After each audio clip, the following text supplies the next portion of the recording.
아침 7시에 찾아가는 하나님의 말씀, 오늘은 사사기 1장 1절에서 7절까지 말씀입니다.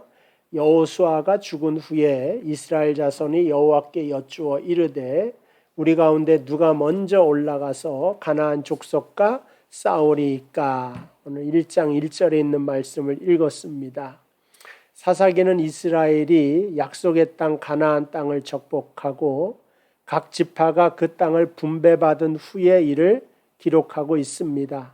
오늘 본문 맨 처음에 보니까 여호수아가 죽은 후에라고 기록하고 있습니다. 그러니까는 그 여호수아서를 보면 모세가 죽은 후에라고 시작을 하죠. 근데 사사기도 또 여호수아가 죽은 후에로 시작을 합니다. 그러니까 이스라엘의 최고의 지도자라고 하는 모세가 죽은 다음에 여호수아가 시작이 되고, 사사기는 그 여호수아의 뒤를 이어서 가나안 정복을 완성했던 그 여호수아가 죽은 다음에 시작이 되는 것을 알 수가 있습니다. 사사기와 여호수아의 다른 점이 있다면 이것이 이제 사사기의 커다란 문제의 핵심 중에 하나가 되는데, 모세가 죽은 다음엔 여호수아가 있었지만 여호수아가 죽은 다음엔 다음 지도자가 없었다. 이것이 이제 사사기의 커다란 문제점 중에 하나가 됩니다. 사실 여호수아가 가나안의 모든 땅을 완벽하게 정복했느냐? 그렇지는 않습니다. 다윗 때에 대해서 하나님이 아브라함에게 약속했던 그 모든 가나안 땅을 정복하게 되죠. 영토가 그만큼 됩니다. 근데 여호수아는 기업으로 그 땅을 남겨두고 몇몇 족속들이 아직도 가나안의 7족속이 남아 있는 것을 볼 수가 있습니다.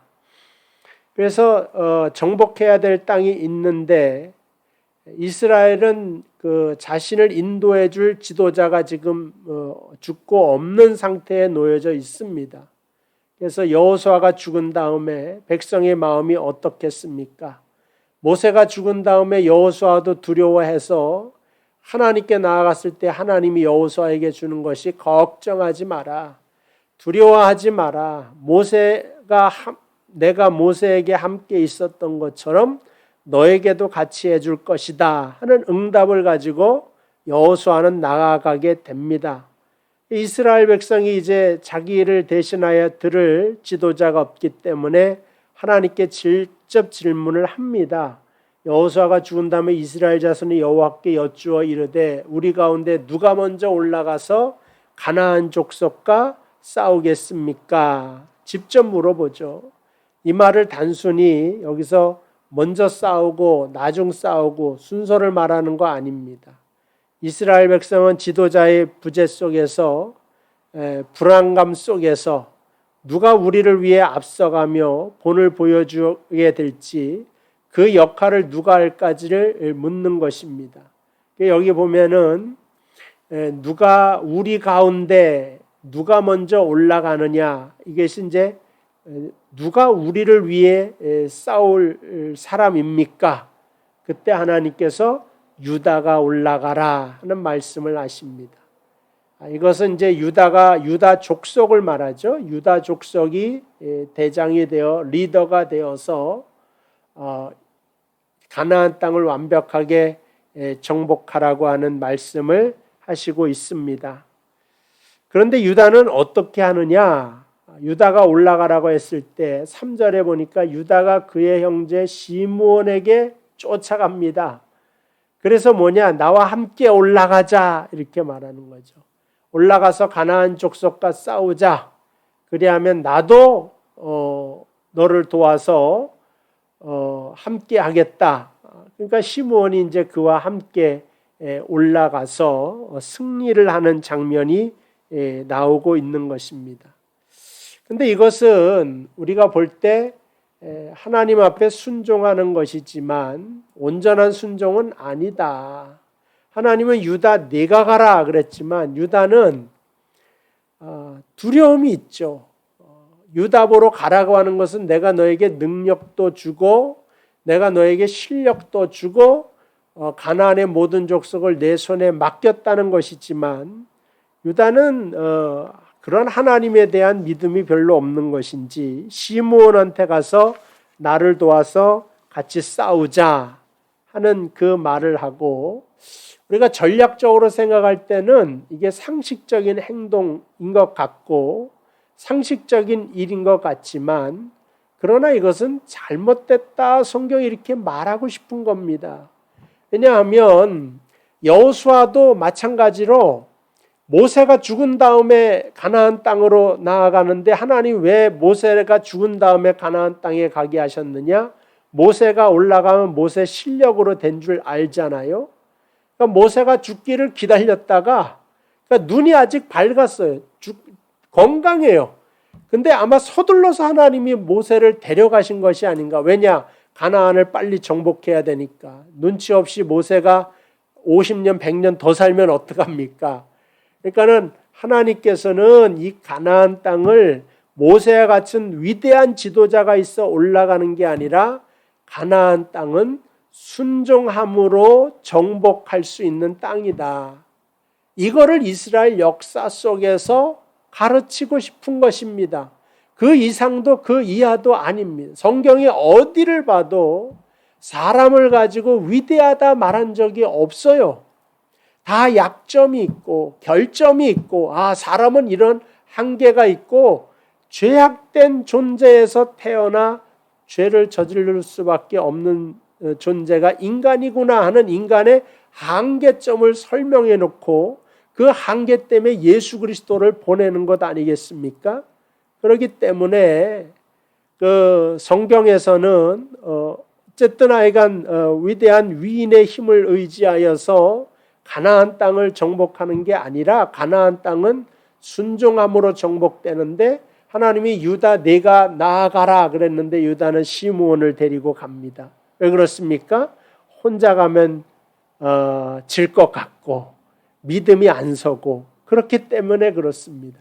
그런데 어떻게 되었느냐? 결론은 가는 곳마다 그 승리하게 되는 그러한 일이 벌어지죠. 사자가 4절 유다가 올라가며 여호와께서 가나안 족속과 브리스 족속을 그들의 손에 넘겨주시니 그들이 베색에서 10,000명을 죽이고 또 베색에서 아도니 베색을 만나 그와 싸워서 가나안 족속과 브리스 족속을 죽이니 아도니 베색이 도망하는지라 그를 쫓아가서 잡고 그의 엄지손가락과 엄지발가락을 자르매. 근데 여기서 이제 참 이상하죠. 계속해서 승리를 해 가는데 승리해서 이 아도니 베색이 이제 가나안 족속 중에 뭐 그 왕 정도 되겠죠. 이제 로컬 킹이 되는 거죠. 근데 그의 엄지 손가락과 엄지 발가락을 자릅니다. 근데 여태까지 창세기부터 쭉 여호수아를 건너와도 이 손가락 발가락 자르는 건 없었거든요. 이스라엘 중에. 근데 왜 자르게 되었을까? 7절 아도니 베색이 이르되 옛적에 70명의 왕들이 그들의 엄지손가락과 엄지발가락이 잘리고 내상 아래에서 먹을 것을 줍더니 하나님이 내가 행한 대로 내게 갚으심이로다 하니라. 우리가 그를 끌고 예루살렘에 이르렀더니 그가 거기서 죽었더라. 그러니까 이거를 어디서 배웠냐면은 아도니 베색이 말하기를 그건 내가 한 짓이었다 이거예요. 내가 한 짓대로 내가 되돌려 받아서 이렇게 수모를 당하고 죽게 되는구나. 그 말을 하고 죽었다는 겁니다. 근데 그건 뭐냐? 가나안인들이 하는 습관과 관습을 유다와 시므온이 배워서 그대로 아도니 베색에게 싸움에 이겼을 때 진자의 그 발가락, 손가락, 엄지발가락, 엄지손가락을 자르는 일을 하게 된 것을 볼 수가 있습니다. 그러니까 가나안 족속이 하는 일을 따라하게 되었다. 하나님은 가나안의 타락과 그 땅의 죄악을 심판하기 위해서 다 진멸하라고 하였을 때 사람만 진멸하는 것이 아니라 그들이 섬기던 우상과 그들이 행하였던 더럽고 타락된 그 문화까지도 다 진멸하고 단절시키라고 하는 것인데, 드디어 그들이 행했던 그 싸움에서 승리하고 나였을 때 했던 행동을 그대로 가지고 와서 따라하는 유다의 모습을 발견할 수가 있습니다.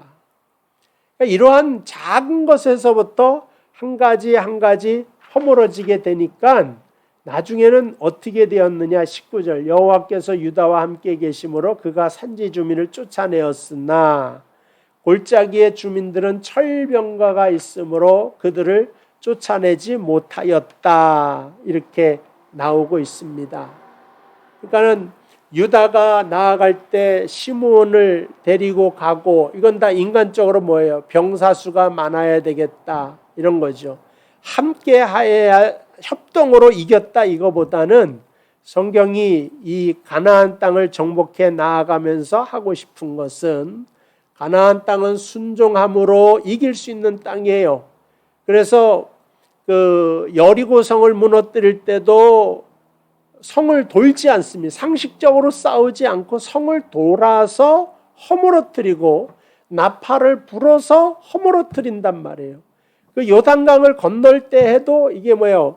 그 제사장이 언약궤를 메고 그 강으로 들어갔을 때 강이 갈라지게 되는 것, 이런 것들은 다 상식적으로 인간적인 지혜로 되어지는 것이 아니라 하나님께 순종함으로 문이 열리고 물이 열리고 바다가 열리는 그러한 일을 함으로 이스라엘 백성이 가나안 땅에 약속의 땅에 들어오게 되었고 그 땅을 자기 것으로 얻는 것도 또한 그러한 방법으로 해 나아갈 것인데, 그러나 유다의 마음속에 인간적인 마음이 들기 시작하더니 19절에는 무엇입니까?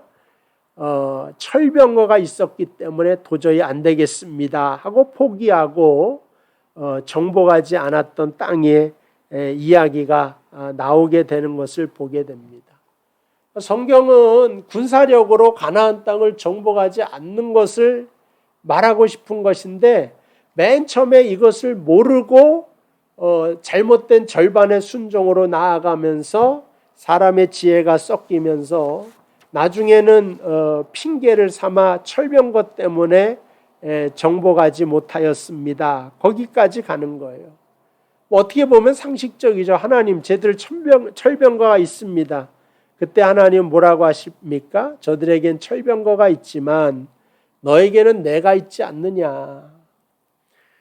이스라엘 백성에게 모세를 죽게 만들고 가나안 땅에 가고 가나안 땅에서 또 여호수아가 죽었을 때 또 나아가게 하신 것은 모세 여호수아가 답이 아니라 그 뒤에 있는 하나님이 답이다 하는 사실을 알려주기 위하여서 거기까지 나아간 것입니다.